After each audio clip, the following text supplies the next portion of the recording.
Welcome to Missionize with the Missions Guys, a podcast of the Arkansas Baptist State Convention offering biblical and practical insight and strategies designed to equip and encourage missions leaders to carry on mission work. The goal is to fulfill the Great Commission from a church's local community to the ends of the earth. That is why we missionize. Now here are your hosts, the Missions Guys, Sam Roberts and Clint Ritchie. Welcome to another episode of Missionize. I'm Sam Roberts, and with me is our co-host, Clint Ritchie.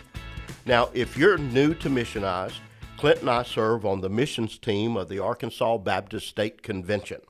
That's who makes this podcast possible, and we're grateful for the support that we receive here. We're also grateful that you've joined us for this episode. And if you like what you hear, please follow us on your favorite podcast platform, leave us a review, share this content with others. Now, Clint, I've been thinking recently about how God's just really blessed me over my years of ministry with great friendships. And I think that's one of the reasons I get a kick out of doing this podcast. I mean, Clint and I are not only ministry colleagues, we've known each other a long time, and we're friends, and that does make a big difference. It does. You know?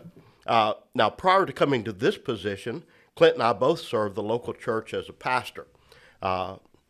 Over 35 years, I served 4 churches. God gave me the privilege to serve. Clint, how many churches, how many years? 3 churches, 18 years. And in each of those churches, I know, speaking for myself and my wife and our family, we developed some really strong friendships that have remained to this day. You've had that same experience, right? Absolutely. And why have those relationships been valuable to you? You know, you find yourself at a place and you just live life with people, you know, and I always made a commitment. I wanted to be in a small group or Sunday school class with my wife, and it was to be with her, but yet we found ourselves with other couples, same life stage as us, same, some of the same interests, and those were people we lived life with. And you leave and that relationship changes, but it remains, yeah. and even deepens in a sense, exactly. and as I look back, each place, or some of the best friends that we still have are from those places. And, exactly. Some of them guys I hadn't seen in a long time, but yet, technology today, able to stay in touch with, and we know what's going on in each other's life through Facebook, and, but those are the, some of the best relationships we've had in life. Yeah, and that's another episode for another podcast about the importance for our listeners who mostly are pastors within our churches here in the Arkansas Baptist State Convention, although we have listeners widespread in a lot of places, but a lot of those guys serve in the local church, and it's so important to develop those relationships with people. Don't isolate yourself, guys. Yeah. Put Put yourself out there. Get to know those people. Develop those relationships. See what God does there. Those are that fruitful time of ministry, not just seeing new people come into the kingdom, but developing that community with others, doing life together. That's now, right. While serving here at the Arkansas Baptist State Convention in this particular season of my life, God's also allowed me to get to know some pastors and denominational leaders on a more personal level. And last year, through a mutual friend, I was introduced to Marcio Santos, who is executive director of the Baptist Convention in Mineira, which is a state in Brazil. And although the population is much greater than Arkansas, the size of the convention in terms of churches, very similar to our state.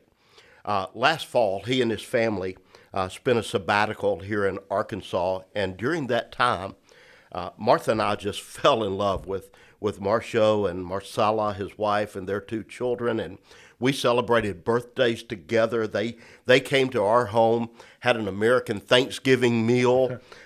We got to go experience a Brazilian barbecue at their home in Hot Springs. Oh, It was so great. You would have loved it, Clint. Next time, if they come and do this again, I'll make sure you're on the guest list. All right. The men just stood around the grill as he just cooked different kind of meat after meat after meat, and we just took it right off the grill. And then the ladies would come out with their plate. Way. They would get some. Oh, it was so heavenly. I'm in. Now, all of that is just a segue in what we want to talk about for the next few minutes. Now, Marshall's heart is to see people come to faith in Jesus. That's the same heartbeat we share, Clint, and here on the mission team. And he developed some incredible mission opportunities for churches there in his convention to fulfill the Great Commission. Now, one of those ministries really grabbed my heart, and it's called TouchPeace. It's an app that he developed which offers emotional, relational, spiritual help to people who are struggling via a video call. And that call is free, it's individual, it's immediate, it's confidential. It's available 24 hours a day, and currently it's in 3 languages, in Portuguese, Mandarin, and most recently in English. And God is using this ministry to transform lives around the world. Now, join us today from TouchPeace are Jared Fight and Jair Campos. Welcome to Missionize, guys. Thank you. Jair, I'm sorry I've massacred your name, but we will learn it. Would you guys take a minute or two and introduce yourself to our listeners? Tell us about your family, where you live, and what connection you have with TouchPeace. And let's start with our guest who's traveled the farthest to be with us. Jair, that would be you, my friend. Yes. Tell them where me. you're from. Well, I was born in Brazil, and my parents were missionaries in Portugal. My dad was Portuguese, immigrated to Brazil in 1957. He was 16 years old, and he met Jesus through my mom, and God told him to come back to Portugal, to his homeland, to preach the gospel. And from there, we're sent by the Portuguese Baptist Convention to France to work with immigrants, Portuguese immigrants there. Went back to Brazil and did my college in biblical studies there. And then God called me to go back to Portugal, a place where I said I would never go back to. We all have those places. We all have those. That's right. It's universal, my friend. But anyway, after 4 years there, I felt the need to study, and I applied for a scholarship with the IMB, the European office, and they graciously granted me that. And a journey that was supposed to last a few years, because I wanted to do my master's and doctorate there at Southwestern in Fort Worth, ended up being a 25-year. So I was involved in church planting there. I was a church planter. I planted a church with the support of the convention, the state convention. And then got involved in church planting. I became a church starting strategist for the Southeast Texas part. And so had to learn my fourth language, which is Spanish. And then I saw the move of God, learned a lot about church planting, being a church planter, and also working on the start of about 120 churches. Wow. In 80 years. And then after that, I started, helped the Texas Baptist Convention in a partnership with Brazil, with the Brazilian Baptist Convention, to jointly support missionaries in Brazil, started with the Amazon. And I'm glad to see that that's a tremendous partnership. Brazilians are the second largest mission sending agents, and they do a lot of work with IMB. Mm-hmm. Mm-hmm. Some things that we don't even know. Yeah. And it's an amazing partnership. And so I developed what's called the Missionary Adoption Program, and that was created by the Brazilian World Mission Board. And I'm all about that. I'm a chief dot connector. It's like, so I like to connect the Baptists around the world to reach the world for Christ. That's my passion.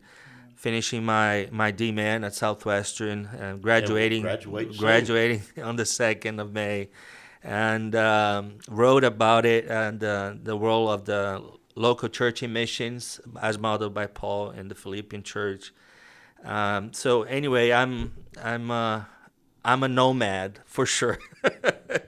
And Marcio, I was in Japan leading a trip in partnership with Southwestern, and I was there, and God brought me to tears.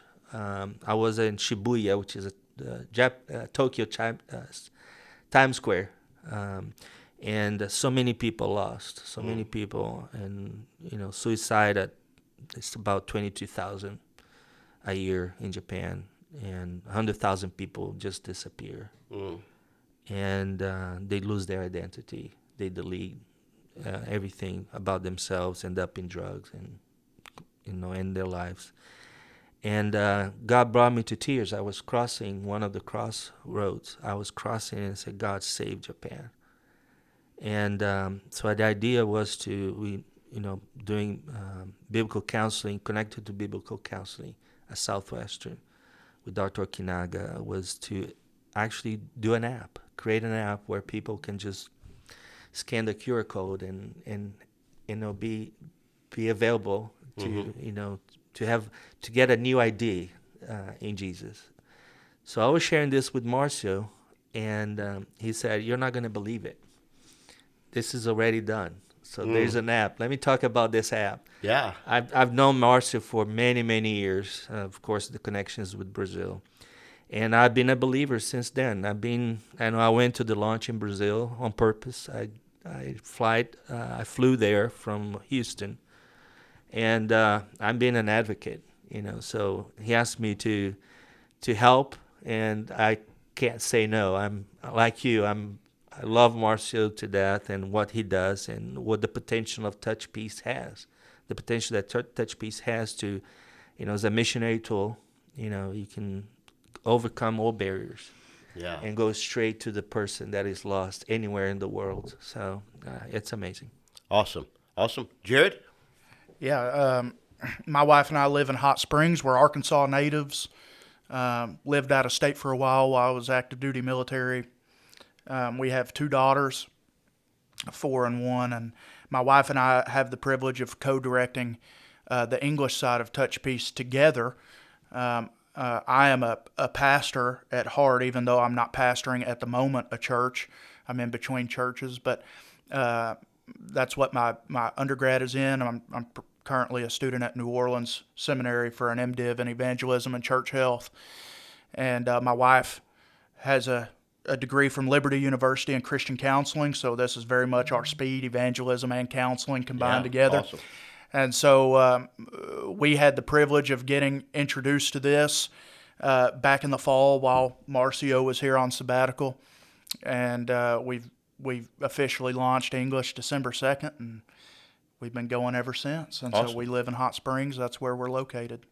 So this is more than likely a new idea, a new thought for those who are listening. They've probably never heard Absolutely. about touchpeace before.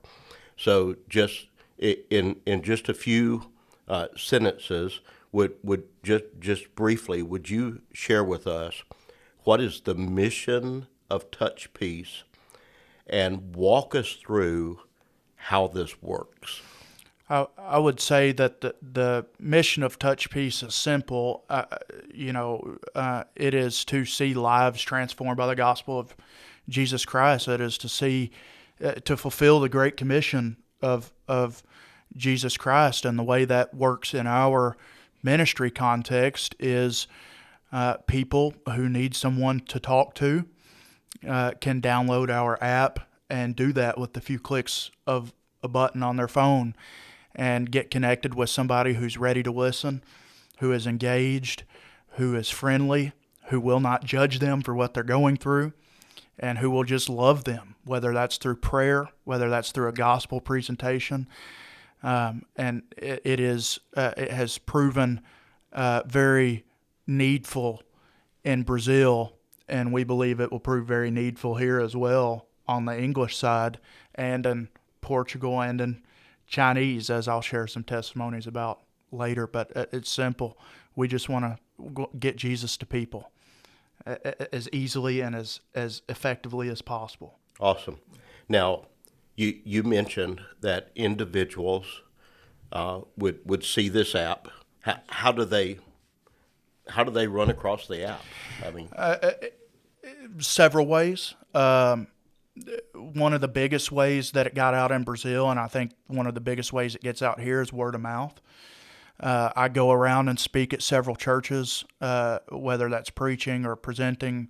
I've been here several times at the state convention building presenting. That's one of the biggest ways we see people learn about the app.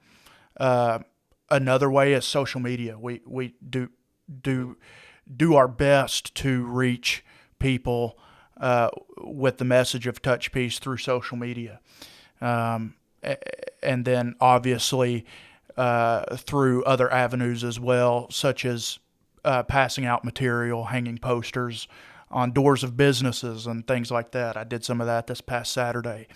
But those are the primary ways people would hear about it. yeah. And Jair, please, anytime, jump right in there. Absolutely. Okay? See, I see this as a extraordinary tool for somebody, a church member, that is looking for a way to do global missions.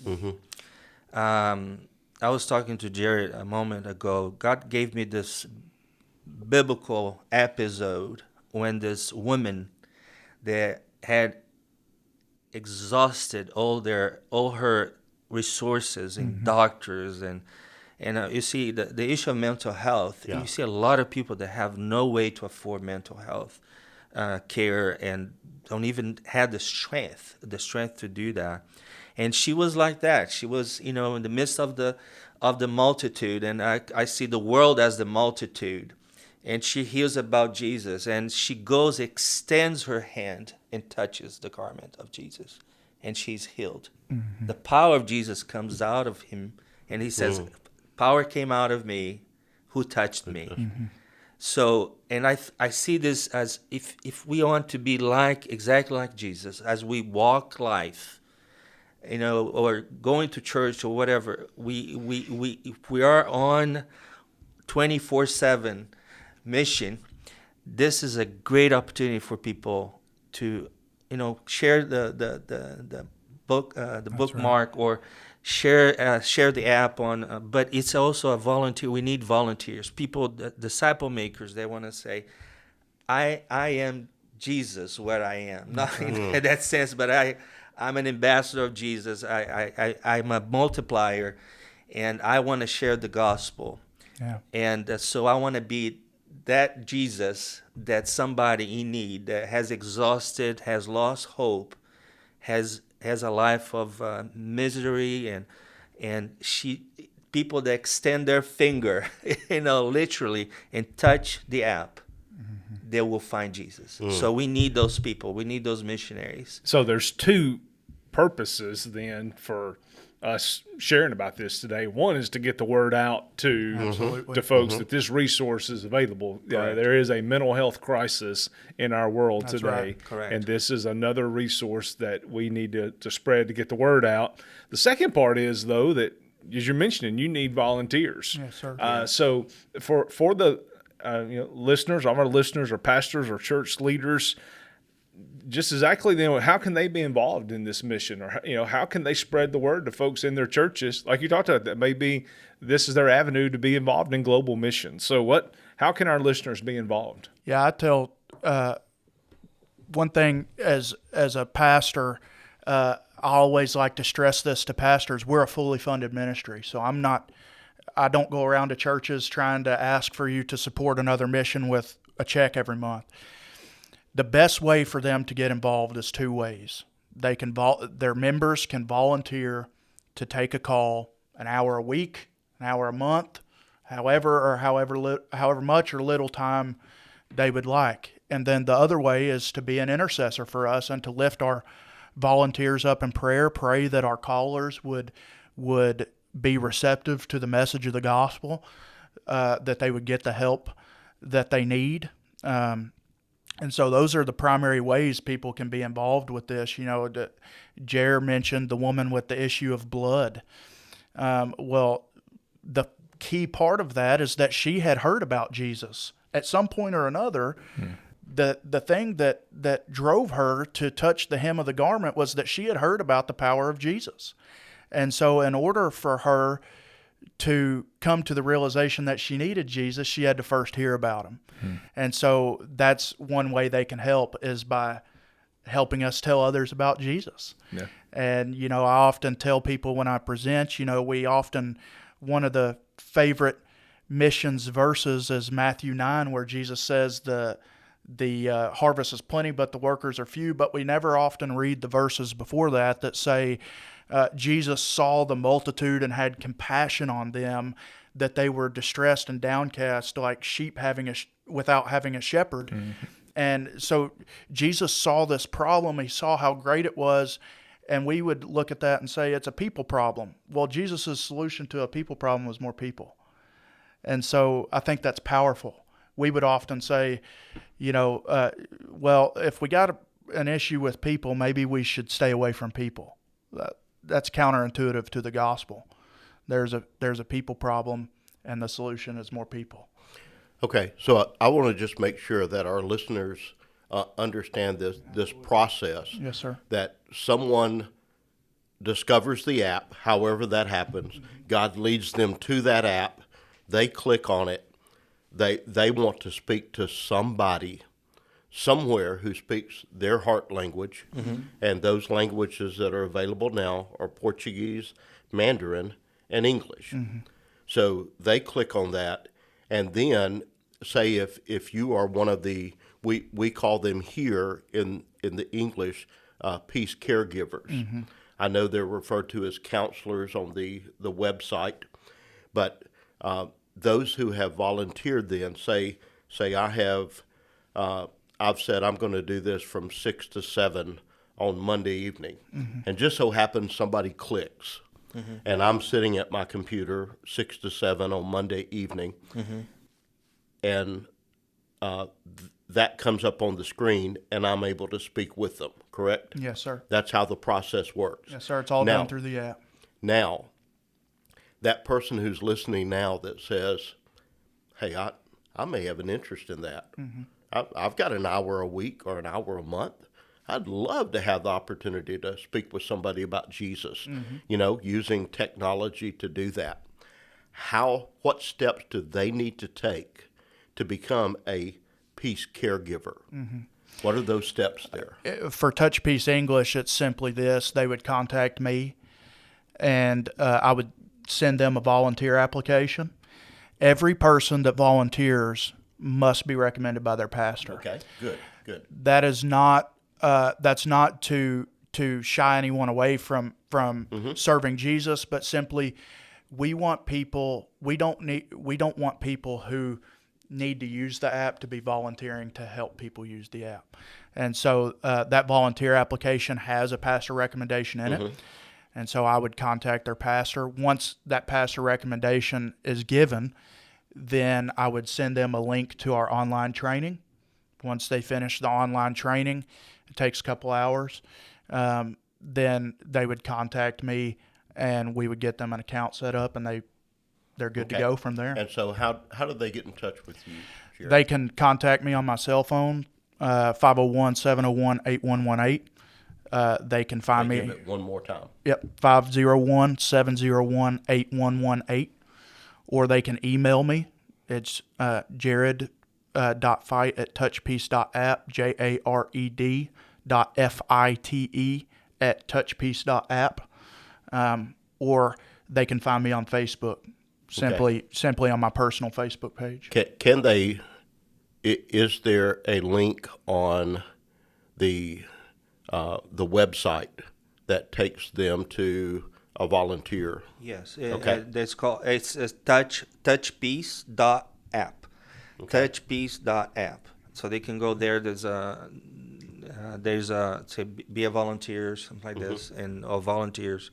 You can apply there as well. Okay. Follow the. And is that available on the touchpeace.en? That's It the is, yes, English sir. It's version, the same correct? website for Okay. Okay. all of the app, and whichever language they apply in will get forwarded to that Okay. director. And so the purpose of this is, yes, to help people at a point of need, whatever that need is, that struggle they're going through emotionally, mentally, relationally. But in the midst of that, there's an opportunity of sharing the gospel, correct? Correct. As the solution. Exactly. So, I believe in the gospel. That it's the door to introduce the gospel to that person. It might be in some places it's food, some places is mental health, and in the case of Japan, is the church to become a center for people that are struggling with this issue, and this app answers that call. So they will receive care, and we know that the only peace they will get is from Jesus. Mm-hmm. So, Amen. and from that process, when they make a decision, the gospel is, I just got this number yesterday, it's 95% of the caregivers are sharing the gospel. 95% of the calls, they're sharing the gospel. So when you talk 110,000 people that heard this gospel, the gospel of Jesus last year, man, that's an incredible opportunity. So over a year, we've had 110,000 people. Yeah, I was just going to say, to put that in perspective, from September of 2023, when we initially launched in Portuguese, and obviously since then we've had Chinese and English launch, we've seen almost 110,000 calls made, over 30,000, over 35,000 downloads, and we've seen over 450 people come to salvation in Christ through this app. And I know we're Southern Baptists, we like numbers. It's not about the numbers. Yeah. There are 109,500 people that did not get saved through those calls, but they all heard the gospel or got connected with the love of Jesus one way or another. We had one person call a couple weeks ago that claimed agnosticism. He was an agnostic, and as soon as my wife began to share the gospel with him, he didn't want anything to do with it. We would often look at that and say that's not necessarily a success story. I would say anytime the gospel gets shared, it's a success story, whether they accept it or not. That's the Holy Spirit's job. I'm just there to tell them about it. Yeah. One thing that I learned in speaking with Marshall about touchpeace, and I know some of our listeners may have this question as well.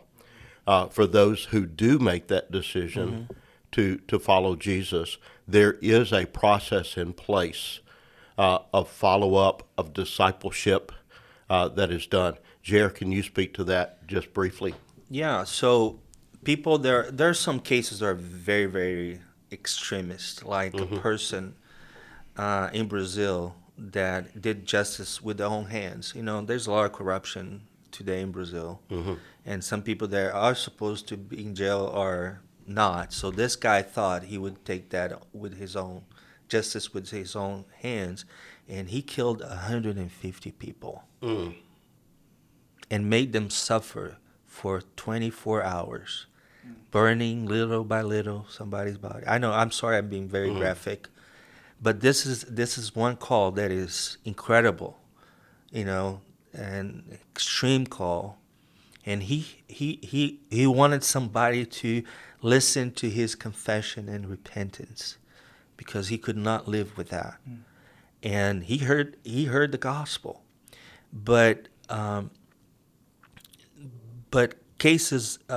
So we touch peace. We offer a discipleship, online discipleship through Zoom, and the goal is to integrate that person into the church. So we also need churches that will say, yeah, we wanna disciple these people, of course, in this case, we don't know his name. We don't know where he's from. Well, we know the city, but it's a case that you would hand it to the police. But anyway, we need churches that will say yes. As soon as we find that partnership with a church that is aware of the process, then we hand it over to the local church. So to be disciple. So we take that very seriously. So it becomes, I believe in discipleship, and evangelism and discipleship go hand to hand. That's right. I'm one of those that believe that discipleship starts with that knock or that touch, with some, so we want, it's a full circle. Maybe that person will be a missionary. Maybe that person will be a pastor of a church. And so that's very important value that we have, is bring that person into a discipleship relationship with the local church. Awesome. We're nearing the end of our time together, but I just want to remind our listeners from what I've heard and what I know about Touch Peace. There are a couple of ways that you can be involved. If you want to know more, please reach out to Jared. I'll have him give his contact information again as we wrap up in just a moment. But you can be involved with just praying for this ministry. Please do that. Incredible stories coming out of this ministry of people who are at the end of the rope and have nowhere else to turn, and God leads them to this app, and they have a conversation with someone on the other end who speaks their heart language, and that person listens and doesn't judge, and then has the opportunity of sharing the gospel. And just like any gospel conversation we have here, it may not end with that person trusting Christ. But if it does, then praise God. The gospel has gone out, a life has been transformed, and will continue to be transformed as that person is placed in a Zoom discipleship class, and then is connected with a local church. So if you're kind of thinking through this, prayer is one way of connecting and being part of this ministry. Second, volunteer to be one of the peace caregivers. Go through the training that is online. It's great stuff. You learn a lot about how to do this ministry, but become a peace caregiver.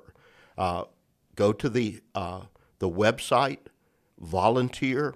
Jared will get with you. He'll send that application, walk you through that process, get the training that you need. You choose the time you want to participate in this ministry as an hour a month. You may do it an hour a day. The whole purpose is to do this 24/7 in English, and we're almost there. That's right. And then, if we have someone out there that's listening that loves discipleship, I mean, discipleship is your heartbeat, and you want to become one of those individuals here on the English side that provides the Zoom discipleship, Jared can speak with you about that as well. Absolutely. So let's wrap this up this way if we can. Jared, would you go ahead and give us that contact information one more time? We'll allow Jared to say one final word, and then we'll wrap our time up together. Yeah, so my cell phone number is 501-701-8118. You can call or text me anytime. My email address is jared.fight@touchpeace.app. That's jared.fite@touchpeace.app. And I'd love to talk with you about it. We can have lunch. I can drive out to your church. We can do whatever is easiest for you. Okay.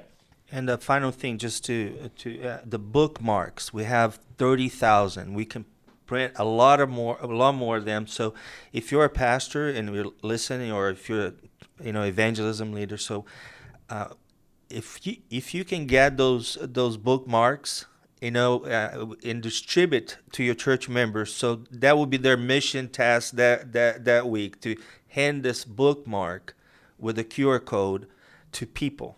So I gave yesterday a non-believer a pack of 20, so she could spread to her friends. Mm-hmm. So and just we need that word spread out. Word, and your church member can be that person that will hand a bookmark to another person without saying it's Christian, without mentioning it. It's just, this is a free emotional support, because we want Muslims, we want Hindus, Buddhists, atheists to get that app and use them. So it's an appeal that I have. Please call and ask for those bookmarks. And we have a supply of those in our office here at the missions team.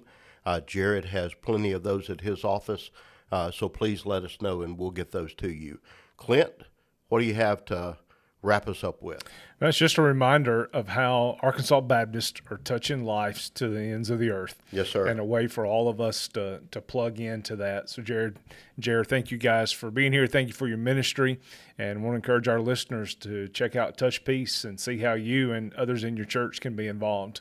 Thanks for having us. Yeah, and you guys, you're welcome back anytime. And, if you're listening, check them out. As mentioned earlier, be sure you give us a like or review, share the content if you found it helpful. And as always, we're here to serve you and to serve your churches. Thanks for listening. Join us in 2 weeks where we'll have some other content that we're excited about and some other guests. And so look forward to meeting with you then.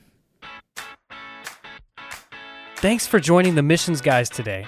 If you liked what you heard, rate and review us on your favorite podcasting platform. And to keep up with what is happening in Arkansas Missions, visit absc.org/missions.